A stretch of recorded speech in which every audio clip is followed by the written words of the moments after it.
12. Favorecendo a comunicação emocional. Aqueles que encontram as palavras certas nunca ofendem ninguém. E, no entanto, eles falam a verdade. Suas palavras são claras, mas jamais ásperas. Eles não recebem ofensas e não as dão. O Buda. Tive um amigo maravilhoso em Pittsburgh cuja situação familiar era quase uma parábola. Na família havia cerca de 30 primos e um dos assuntos favoritos durante as reuniões era terrível Chester. Aos 85 anos, ela continuava a inspirar terror, agora misturado com pena, em suas irmãs, seus filhos e mesmo em seus netos. Sempre fora perversa e difícil, mas era a dona de uma inteligência vivaz e herdeira da imensa fortuna de seu marido e, graças a esses dois atributos, quase sempre conseguia impor seus pontos de vista. Ela continuamente telefonava para todo mundo para saber notícias da família ou para pedir ajuda, insistindo que alguém deveria levá-la de carro para cima e para baixo, queixando-se de que não a visitavam com frequência. Ademais, quando lhe dava na veneta, convidava-se para jantar ou mesmo para passar um fim de semana na casa de algum de leis. Era óbvio que Chester buscava afeição e gratidão, mas seu jeito agressivo afastava todas as pessoas de quem ela tentava se aproximar. Os 30 primos se dividiam em 3 categorias distintas em sua relação com a tia. De longe, o grupo maior era composto por aqueles que nunca diziam não para a tia Esther diretamente, eles sempre achavam uma desculpa ou outra para evitá-la.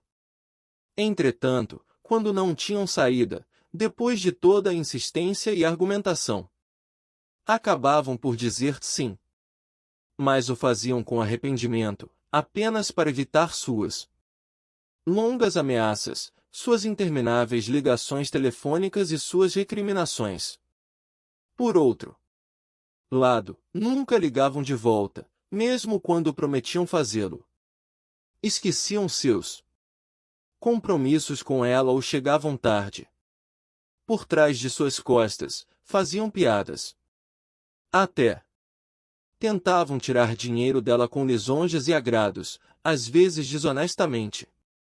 Pareciam pensar que a personalidade difícil de Chester, e tudo mais que tinham de fazer contra a vontade, lhes dava o direito de tratá-la dessa maneira. Esse tipo de comportamento é chamado passivo ou passivo-agressivo. Em sociedades tradicionais, constitui a reação humana mais comum diante de um indivíduo em posição de autoridade, de quem ninguém gosta. Estranhamente, é a mais comum em famílias e empresas modernas. 1 é, com frequência, o comportamento de pessoas que se veem como sensíveis, que respeitam os outros, que não querem fazer onda, ou que preferem receber do que dar. Ele não funcionou melhor na família de George do que em sociedades ou empresas tradicionais. Por um lado, aqueles primos se sentiam usados pela tia e ficavam indignados. Pelo outro, tia Esther, que estava bem consciente da má vontade deles e suspeitava de sua desonestidade, desprezava-os. Possuidora de contatos com pessoas influentes na sociedade, eles não raro sentiam a fúria da tia manifestada em complicações em outros departamentos de suas vidas. Alguns poucos primos faziam parte do segundo grupo. Uma noite, tia Esther acordou um dos primos à meia-noite. Leori, que não sentia medo dela, disse-lhe que já tinha se enchido de seu jeito antipático.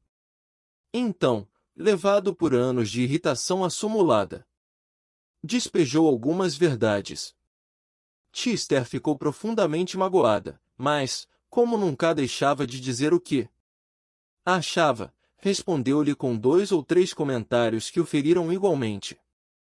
Leori Nunca se arrependia de falar o que lhe vinha à cabeça, contudo sabia que daquele dia em diante a tia usaria o menor pretexto para se opor a ele.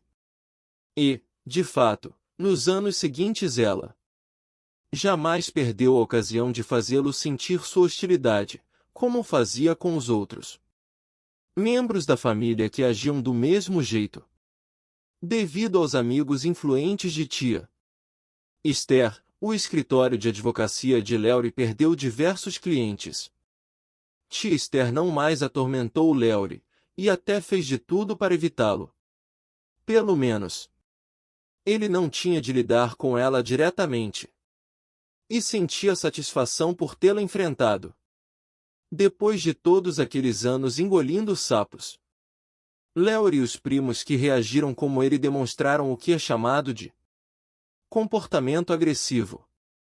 Menos comum do que o primeiro tipo e tipicamente mais masculino, não é porém mais eficaz na solução de problemas e geralmente leva a danos irreparáveis no final, divorciar-se por exemplo ou ser mandado embora do emprego. Entre outros efeitos colaterais desagradáveis. Além disso, esse tipo de comportamento já foi reconhecido por clínicos e cardiologistas como causa considerável de pressão alta e doenças cardiovasculares. 2. Então, havia o meu amigo George, que fazia parte do terceiro grupo. George estava totalmente consciente dos defeitos da tia Esther. Ainda assim, não apenas havia com regularidade, como essas visitas não pareciam importuná-lo. Ele parecia ter afeição genuína por ela, o que era recíproco. De fato, tia Esther com frequência lhe fazia favores, cuidando de seus filhos ou levando seu carro para o mecânico. Ela até lhe prestara dinheiro para a construção de um novo cômodo em sua casa e lhe dera valiosos conselhos quanto à redecoração de seu consultório. Eu conhecia George porque trabalhávamos no mesmo hospital. Sempre admirara sua habilidade em se relacionar com os colegas e os subordinados. Eu me maravilhava também com seu jeito de lidar com os momentos de tensão que surgiam no curso de nossa amizade de vários anos.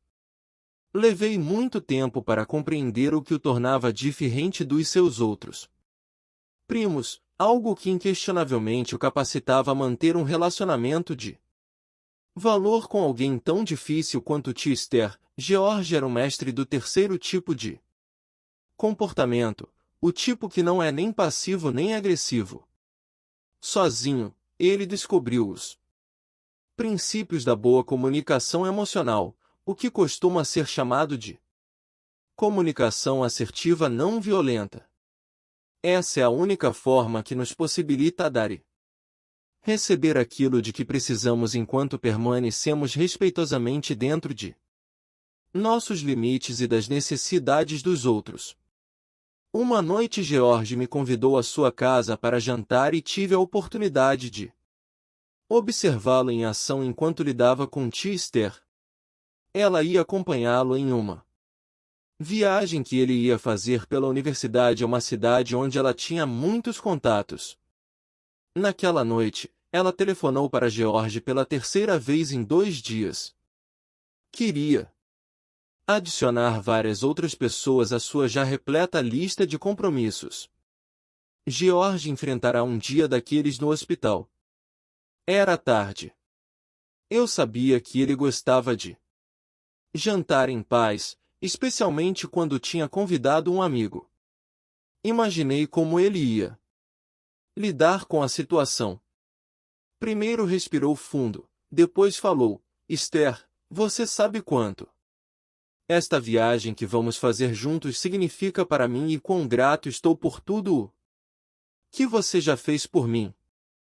Era verdade, eu sabia que George não estava exagerando. Não sei o que Esther lhe disse, mas senti imediatamente que a tensão na outra ponta da linha tinha diminuído. Então ele prosseguiu: mas quando você me liga 3 vezes para falar sobre uma coisa, a respeito da qual já conversamos 1 hora e já chegamos a um consenso, eu me sinto frustrado. Preciso sentir que somos uma equipe e que você respeita minhas necessidades, assim como respeito as suas. Podemos concordar agora que não voltaremos atrás nas decisões que já tomamos. Em 2 minutos a conversa tinha acabado e ele pôde se concentrar no jantar. Estava perfeitamente sereno, como se tivessem simplesmente conversado sobre o horário de voo. Pensei em todos os pacientes ao longo dos anos que ligaram para o meu pager nas horas mais impróprias. Se ao menos eu tivesse sabido como falar com eles assim. Só muito mais tarde descobri a lógica e o mecanismo bem elaborado sob a força serena de meu amigo George. O Laboratório de Amor de Seattle. Na Universidade de Washington em Seattle, em um lugar chamado Laboratório do Amor, casais concordam em ser examinados sob o microscópio das emoções do psicólogo John Gottman, Ph.D. Enquanto um casal interage, câmeras de vídeo captam um mínimo esgar que surge em seus rostos, mesmo que dure apenas alguns décimos de segundo. Sensores registram variações no ritmo cardíaco e na pressão arterial.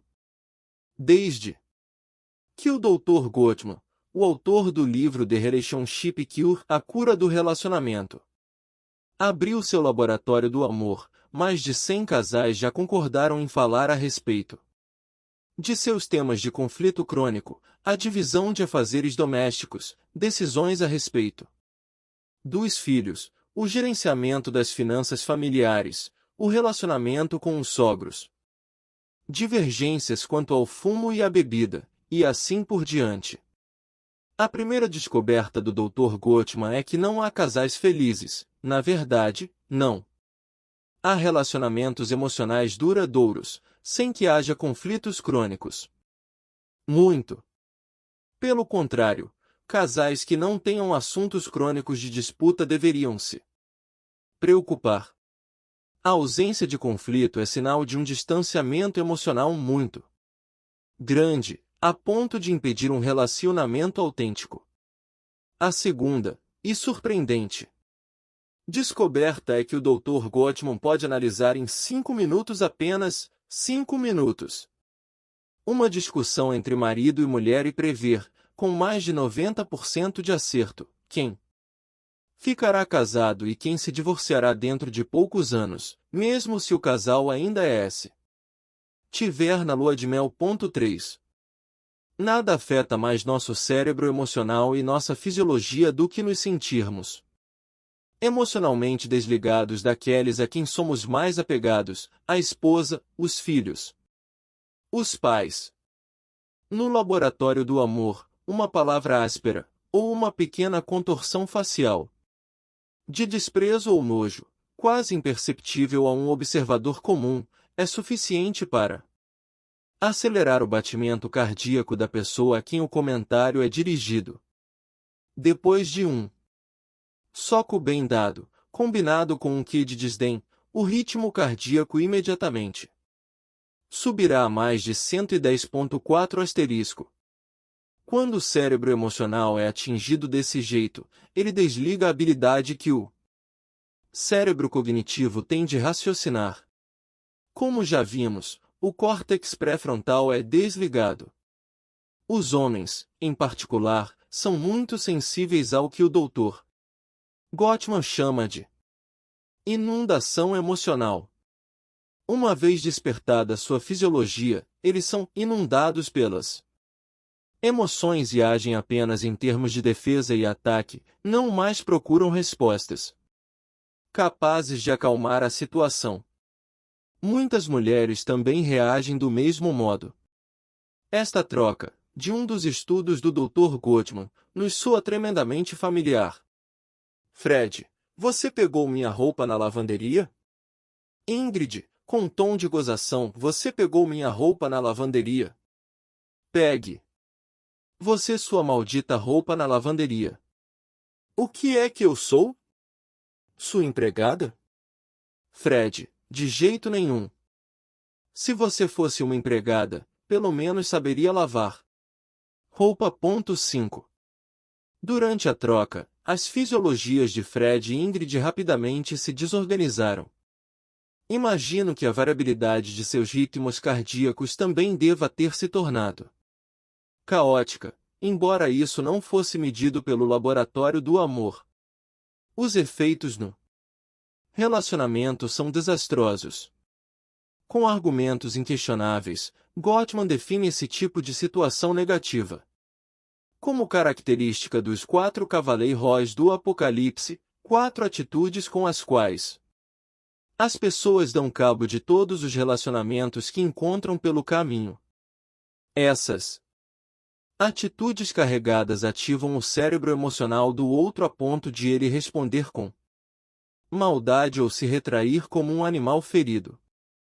Se respondermos como os 4 cavaleiros, podemos ter certeza de que não vamos conseguir o que queremos do relacionamento. No entanto, quase sempre invocamos esses guerreiros para a linha de asterisco para os homens. O ritmo cardíaco normal é de cerca de 70 batimentos por minuto, para as mulheres, de aproximadamente 80. Frente de nossas batalhas emocionais. Ponto crítica. O primeiro cavaleiro é a crítica. Desaprova-se o caráter de alguém em vez de simplesmente dizer o motivo da queixa. Eis um exemplo de crítica: você está atrasado de novo. Você só pensa em você. Uma queixa seria: são 9 horas. Você disse que estaria aqui às 8. E a segunda vez esta semana. Eu me sinto sozinha e fico chateada quando fico esperando por você assim. Crítica: eu estou cheia de pegar suas roupas. Sua bagunça é de enlouquecer. Queixa: quando você deixa suas coisas espalhadas na cozinha, isso me incomoda. De manhã, quando estou tomando café, preciso de tudo organizado à minha volta para me sentir bem. Você poderia tentar pegar tudo à noite antes de ir para a cama? O Dr. Gottman dá uma receita infalível para transformar uma queixa legítima, com boas chances de ser ouvida, em uma crítica que certamente trará ressentimento, má vontade e um violento contra-ataque. Tudo o que você precisa fazer é acrescentar desdenhoso: o que está acontecendo com você? O que surpreende nessas observações é que elas são óbvias. Todos nós sabemos exatamente como não gostamos de ser tratados. E duro, por outro lado, dizer exatamente como gostaríamos de ser tratados. Todavia, nossa gratidão transborda de imediato quando alguém se dirige a nós de um jeito emocionalmente inteligente. Lembro-me de uma lição inesperada que recebi um dia pelo telefone. Eu estava na espera havia 20 minutos enquanto uma funcionária de uma companhia aérea verificava minha reserva. O voo era para aquela tarde e eu estava impaciente, preocupado. Quando ela finalmente admitiu que não conseguiu encontrar minha reserva, explodi: o quê? Mas isso é uma loucura! Para que você serve, se não é capaz de achar uma reserva? No momento em que proferi essas palavras, já me arrependi. Eu sabia muito bem que estava alienando a pessoa de quem eu mais precisava para resolver meu problema. Mas não sabia como sair daquela enrascada. Pensei que seria ridículo pedir desculpas. E, na verdade, nunca é cedo ou tarde demais para pedir desculpas, mas eu ainda não tinha aprendido isso.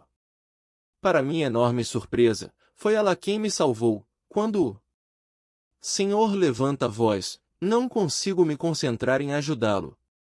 Eu tive sorte, ela me dera a oportunidade perfeita para pedir desculpas sem ficar com a cara no chão. Fiz isso imediatamente. Alguns instantes mais tarde, estávamos novamente falando como dois adultos tentando resolver um problema. Quando lhe expliquei quão importante a viagem era para mim, ela até mudou meu assento para o corredor, quebrou a regra me dando uma cadeira em um voo que estava teoricamente lotado. O psiquiatra era eu, mas ela é quem já tinha se tornado mestra das emoções. Naquela noite, eu a imaginei a caminho de casa, indubitavelmente mais relaxada que eu. Essa experiência me levou a aprender sobre a não-violência na comunicação emocional. De fato, em meus anos de estudo, ninguém considerará importante ou útil me ensinar isso. 2. Desprezo. O segundo cavaleiro do Dr. Gottman, o mais violento e perigoso para o nosso equilíbrio límbico, é o desprezo. O desprezo mostra seu rosto em insultos, claro. Do mais suave, algumas pessoas diriam sorrateiro como Kiridionha, ao mais convencional e violento, como coitado, você é mesmo burro, ou o comum você é um idiota, ou o simples, mas não menos mortífero, deixe de ser ridículo. O sarcasmo também é capaz de magoar muito. Ouça a resposta de Fred a Ingrid: se você fosse uma empregada, pelo menos saberia lavar roupa. Pode até ser algo engraçado no cinema, e mesmo lá, depende, mas não tem graça nenhuma em um relacionamento real. Porém, quando tentamos dar uma de espertos, frequentemente à custa dos outros, o sarcasmo é precisamente a ferramenta a que recorremos, às vezes com requintes de prazer. Conheço uma importante jornalista francesa de língua ferina que passou mais de 15 anos fazendo o que considera um curso muito bem-sucedido de psicanálise. Um dia, logo após o fim de sua análise, estávamos falando sobre jeitos de lidar com conflitos. Ela me disse: quando me sinto atacada, tento destruir meu adversário. E se o reduzo a estilhaços, fico feliz. Expressões faciais com frequência bastam para comunicar desprezo, olhos que se voltam para o teto em resposta ao que acabou de ser dito, os cantos da boca virados para baixo, com os olhos se fechando em reação a outra pessoa. Quando o depreciador que nos envia tais sinais é alguém com quem vivemos ou trabalhamos, eles vão direto para o coração. E isso praticamente impossibilita a solução pacífica da situação. Como podemos raciocinar ou falar com doçura quando a mensagem que recebemos é de que inspiramos desdém? 3. Contra-ataque 4. Apedrejamento. O terceiro e o quarto cavaleiro são o contra-ataque e o apedrejamento. Quando somos atacados, as duas respostas que o cérebro emocional nos oferece são luta ou fuga, são as famosas alternativas dadas pelo grande fisiologista norte-americano Walter B. Cannon, em uma descrição clássica, em 1929. Essas respostas foram gravadas em nossos genes durante milhões de anos de evolução, e são, realmente, as escolhas mais eficazes para os insetos e os lagartos. Entretanto, em todos os conflitos, o problema do contra-ataque é que ele leva, por sua vez, há apenas 2 resultados possíveis. Magoada pelo meu contra-ataque, a outra pessoa vai aumentar as apostas. Este cavaleiro está em grande atividade no Oriente Médio, mas também em todas as cozinhas do mundo onde os casais se enfrentam. A escalada geralmente prossegue até que haja uma separação física permanente entre as facções em guerra, a destruição do relacionamento pela rejeição, pelo divórcio, ou pelo assassinato. Na melhor das hipóteses, o contra-ataque é bem-sucedido e a outra parte é derrotada por nossa verve. Ou a vitória é obtida, como os pais frequentemente fazem. Com os filhos e os homens, às vezes, com as mulheres, com um tapa. A lei da selva. Falou e o réptil em nós está satisfeito, mas esse tipo de vitória inevitavelmente deixa-o outro ferido e ofendido. A ferida só aumentará a distância emocional e tornará o convívio mais difícil. Um contra-ataque violento jamais inspira um adversário a pedir desculpas ou a tomar o agressor nos braços. Todavia, mesmo em relacionamentos lacerados, esse é, precisamente, o resultado pelo qual ansiamos. A outra opção, o apedrejamento, é uma especialidade masculina que desagrada demais as mulheres. O apedrejamento em geral prenuncia a fase final de um relacionamento em desintegração, seja o casamento, seja uma sociedade. Depois de semanas ou meses de críticas, de ataques e contra-ataques, um dos protagonistas escolherá a fuga e abandonará o campo de batalha, pelo menos emocionalmente. Enquanto uma das partes busca fazer contato e se oferece para conversar, a outra fica de cara amarrada, olha para os pés, ou se esconde por trás do jornal à espera do ciclone. O antagonista, exasperado pela tática que supõe ignorá-lo completamente, fala cada vez mais alto e, por fim, começa a gritar. O apedrejamento é o estágio do prato que voa ou, quando é a mulher que vira um muro de pedra, da mulher que a apanhar. A violência física é uma tentativa desesperada de se unir novamente ao outro que deixou a cena, para tentar fazê-lo ouvir o que se está vivenciando emocionalmente, para fazê-lo sentir a dor que se está experimentando. Obviamente, isso nunca funciona. Em O Corcunda de Notre Dame, Victor Hugo ilustra magnificamente essa busca violenta evando o objeto de amor que ignora seu perseguidor. Para se sentir reconhecido por Esmeralda, que insistia em ignorá-lo e rejeitava seus avanços, Frollo acaba por torturá-la e enviá-la para a morte. A retração emocional não é um modo eficaz de lidar com conflitos. Como o Dr. Gottman já demonstrou em seu laboratório, e Victor Hugo descreveu antes dele, o apedrejamento com frequência leva a um triste final. Dizendo tudo, mas sem fazer mal nenhum. Graças ao Laboratório do Amor de Seattle, já compreendemos o que é que se passa na mente e no coração das pessoas em conflito e como frequentemente elas batem a cabeça direto na parede. Naturalmente, temos todas as razões para acreditar que os mesmos reflexos e os mesmos erros também minam o curso de nossos conflitos fora do casamento. Esses conflitos podem envolver nossos filhos, nossos pais, nossos sogros ou, com mais frequência, nosso patrão e nossos colegas no trabalho. Mas quais são, então, os princípios da comunicação eficaz? A comunicação que consegue transmitir sem alienar aquele que a recebe? A comunicação que, ao contrário, incita o respeito e faz essa pessoa querer nos ajudar?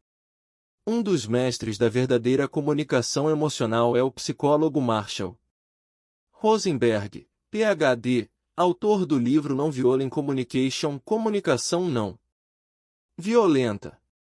Nascido em um bairro pobre e violento de Detroit, ele era muito jovem quando se tornou apaixonadamente interessado pelos modos inteligentes de resolver conflitos sem violência.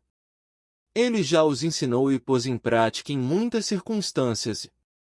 Em várias partes do mundo, do Oriente Médio à África do Sul 6, onde o gerenciamento de conflitos é indispensável, o que inclui escolas em bairros difíceis e grandes empresas que estão passando por reorganização.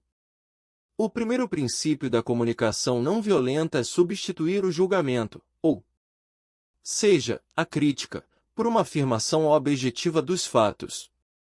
Dizer, você está indo de mal a pior, ou mesmo este relatório não está nada bom, imediatamente coloca o outro na defensiva. Ser objetivo e específico é muito melhor. Neste relatório são necessárias 3 ideias para comunicar nossa mensagem e você é capaz de colocá-las aqui. Quanto mais específicos e objetivos somos, maiores as chances de que a outra pessoa reaja às nossas palavras como uma tentativa legítima de comunicar e não de atacar. Rosenberg cita um estudo que examina o relacionamento entre a literatura de um país e a violência de seus cidadãos. De acordo com essa pesquisa, quanto mais as obras literárias do país contêm frases rotulando as pessoas como boas ou mais, regularmente são registrados atos de violência em seu sistema judiciário. 7. O segundo princípio é evitar qualquer julgamento do outro enquanto estivermos nos concentrando inteiramente no que estamos sentindo. A suspensão do julgamento é a chave mestra da comunicação emocional. Se falo sobre o que sinto, ninguém pode discutir comigo. Se digo você nunca pensa em mim, é seu egoísmo costumeiro. A pessoa com quem estou falando só pode contestar minhas palavras. Se, por outro lado, eu disser hoje foi meu aniversário e você não se lembrou. Quando faz isso, me sinto sozinha, meus sentimentos não podem ser questionados pelo outro. Ele talvez pense que eu não deveria senti-los, mas isso não cabe a ele decidir, eles são aquilo que eu sou. A questão é que devemos descrever a situação com frases começando com eu em vez de você. Ao falar de mim, e só de mim, não critico nem ataco o outro. Estou expressando meus sentimentos e, portanto, sendo autêntico e aberto. Se eu for habilidoso e realmente honesto comigo mesmo, posso chegar até a expor minha vulnerabilidade ao mostrar como o outro me magoou. Posso ser vulnerável porque expus uma de minhas fraquezas, mas, na maior parte dos casos, é precisamente essa honestidade que desarma o adversário. Minha franqueza fará a outra pessoa querer cooperar, desde que, claro, ela esteja envolvida no relacionamento. Essa técnica é exatamente a que George empregou com tia Esther, quando você me liga, eu me sinto frustrado, e que a moça da companhia aérea utilizou comigo. Quando o senhor levanta a voz, não consigo me concentrar em ajudá-lo. Eles falaram apenas sobre 2 coisas, o que tinha acabado de acontecer, objetivamente, e, portanto, algo além do julgamento, e os sentimentos que vivenciaram em resposta. Nem uma palavra sequer foi dita sobre o que eles acharam de seu oponente porque isso teria sido inútil. De acordo com o Dr. Rosenberg, ainda mais eficaz é não apenas dizer o que sentimos, mas também expressar nosso desapontamento pessoal. Quando você chega tarde para irmos ao cinema, eu me sinto frustrada porque realmente gosto de ver o início do filme. É importante para mim ver todo o espetáculo para poder me divertir. Ou, quando você espera uma semana inteira para me ligar e me dizer que está bem, fico com medo de que alguma coisa ruim possa ter acontecido a você. Preciso me certificar mais vezes de que tudo está bem. Ou no trabalho, quando você deixa um documento circular com erros de ortografia, eu me sinto constrangido. Minha imagem e a imagem de toda a equipe é afetada. Nossa reputação é muito importante para mim. Especialmente porque demos um duro danado para ganhar o respeito das pessoas. Ensino essa abordagem em comunicação a jovens médicos que estão precisando aprender um método para lidar com pacientes difíceis. Eu, na verdade, dou-lhes o Procedimento passo a passo, e eles geralmente o anotam em um cartão que mantém no bolso, caso tenham de se preparar para um encontro difícil. O Dr. Rosenberg fala sobre um participante em seu workshop que lhe contou a seguinte história: um homem tinha começado a fazer uso de um cartão, como o que meus alunos usam, com seus filhos. No início, é claro, era um tanto constrangedor, às vezes até ridículo. Seus filhos imediatamente notaram quão artificial era sua abordagem. Mas ele não deixou a peteca cair e disse: quando vocês me dizem que sou ridículo. Exatamente quando estou tentando melhorar nosso relacionamento e ser um pai melhor. Vocês me fazem ficar triste. Preciso sentir que também é importante para vocês que eu mude o jeito com que estamos falando uns com os outros. A nova abordagem funcionou, as crianças começaram a executá-lo e o relacionamento estava melhorando. Ele seguiu nessa toada durante semanas, o tempo suficiente para dispensar o cartão. Então, um dia, enquanto discutia com os filhos a respeito da TV, perdeu a cabeça e esqueceu sua resolução sobre a não violência. Seu filho, de 4 anos, gritou: papai, vá pegar o seu cartão. O cartão de 6 sugestões para lidar com conflitos. O cartão que uso e dou aos jovens médicos traz o seguinte acróstico: FTASEM. Essas iniciais resumem os 6 pontos-chave de uma abordagem não violenta e eficaz. Podem lhe oferecer a melhor oportunidade de conseguir o que você quer em casa, no trabalho, com a polícia, e até com o seu mecânico. Elas representam: item F de fonte, certifique-se, para começo de conversa, de que está lidando com a pessoa que é a fonte do problema e que tem os meios de resolvê-lo. Isso pode parecer terrivelmente óbvio, mas em geral não é a nossa primeira reação. Imagine que, na frente de toda a equipe, um colega me diga alguma coisa desagradável sobre o meu trabalho, ou meu parceiro, em frente de meus amigos, sobre meu salmão. Será totalmente inútil me queixar disso mais tarde para outros colegas ou para minha mãe ao telefone. No entanto, é precisamente isso que terei a tentação de fazer. Se o fizer, na melhor das hipóteses, meu depreciador jamais saberá o que penso. Na pior, outros repetirão o que eu disse com as distorções e exageros comuns e vou ficar parecendo um covarde choramingas. Para ganhar o respeito e mudar o comportamento de meu colega ou sócio, devo falar diretamente com ele. E sou a única pessoa que pode fazê-lo. Naturalmente, encará-lo é muito mais difícil e não tenho nenhum desejo de fazê-lo, mas é a única abordagem que tem alguma chance de melhorar o relacionamento.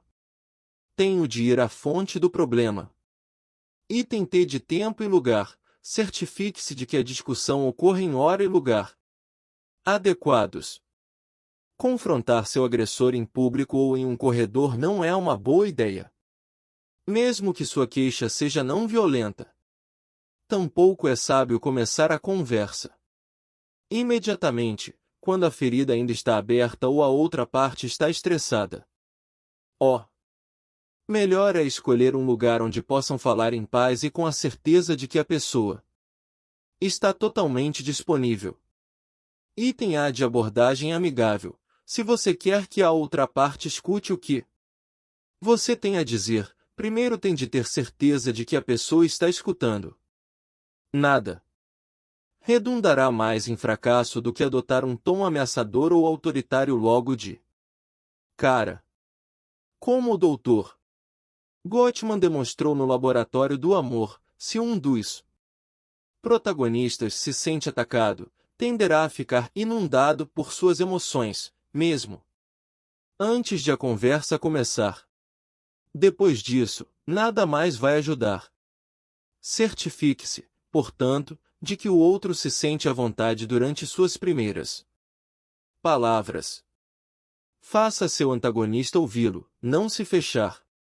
Você sabe qual é a palavra mais atraente que você pode ouvir? E o seu próprio nome. Os psicólogos chamam-no de o fenômeno do coquetel. Imagine que você está em um coquetel, rodeado por uma multidão que conversa. Você está, não obstante, totalmente absorvido pela conversa que mantém com outra pessoa. Não escuta nada dos diálogos que estão ocorrendo à sua volta, uma vez que eles são filtrados e eliminados pela sua atenção focada. Mas, de repente, em outro grupo, alguém diz o seu nome. Imediatamente você o ouve e vira a cabeça. Seu nome, esta palavra, mais do que qualquer outra, tem o poder de atrair a sua atenção, exatamente como o seu nome salta aos olhos em uma página de texto denso. Somos mais receptivos ao nosso nome do que a qualquer outro. Assim, o que quer que você tenha a intenção de dizer a seu depreciador, comece por se dirigir a ele pelo nome. Depois diga algo positivo, mesmo que seja uma frase de efeito, mas que seja verdade. Essa perspectiva positiva pode ser, às vezes, difícil de encontrar, porém é muito importante. Por exemplo, se tenciona se queixar porque seu patrão o criticou em público, você poderia dizer: David, aprecio todas as chances que tenho de ouvir seu feedback. Isso me ajuda a melhorar o meu trabalho. Lembre-se de como George começou sua conversa com tia Esther. Esther, você sabe quanto esta viagem que vamos fazer juntos significa para mim e quão grato estou por tudo que você já fez por mim. Começar com uma nota positiva nem sempre é fácil. As primeiras palavras talvez até fiquem um pouco presas em sua garganta. Ainda assim, o esforço vale a pena. A porta da comunicação agora está aberta. Item C de comportamento objetivo. A seguir, você deve ir direto à questão. Explique o comportamento que motiva sua queixa, mas limite sua descrição ao que aconteceu e nada mais, sem a mais ligeira alusão a um julgamento moral. Você deve dizer, por exemplo, quando você fez isso ou aquilo, apenas isso. Não diga, por exemplo, quando você agiu feito um depravado, mas sim quando você se referiu às minhas calcinhas em público. Item de emoção. Após a descrição dos fatos, deve surgir a emoção que você sentiu como resultado deles. Evite então a armadilha de falar sobre sua raiva, que é com frequência a emoção mais óbvia. Por exemplo, não diga quando gritou na frente de todo mundo que meu vestido era ridículo. Comportamento objetivo. Você me deixou com raiva. A raiva já é uma emoção dirigida ao outro, não uma expressão de mágoa interna, e tem tudo para colocar a pessoa na defensiva. Certamente é muito mais forte e eficaz falar sobre você: eu fiquei magoada ou a experiência foi humilhante para mim. Item N de necessidade. Você pode parar depois de já ter expressado sua verdadeira emoção, mas é muito mais eficaz mencionar a decepção de suas esperanças. Ou a necessidade que sente não ter sido reconhecida. Preciso me sentir seguro no trabalho, saber que não serei humilhado ou ferido por observações cáusticas, especialmente de alguém tão importante quanto você. Ou, se seu marido a ignorou desdenhosamente durante um jantar, preciso me sentir em contato com você, sentir que sou importante para você, mesmo quando estamos rodeados de amigos. Sei muito bem que há algo ligeiramente artificial nesses procedimentos, sobretudo quando há tão poucas pessoas à nossa volta que podem nos servir de modelo. Você talvez pense: seria legal se eu tivesse a coragem de falar assim.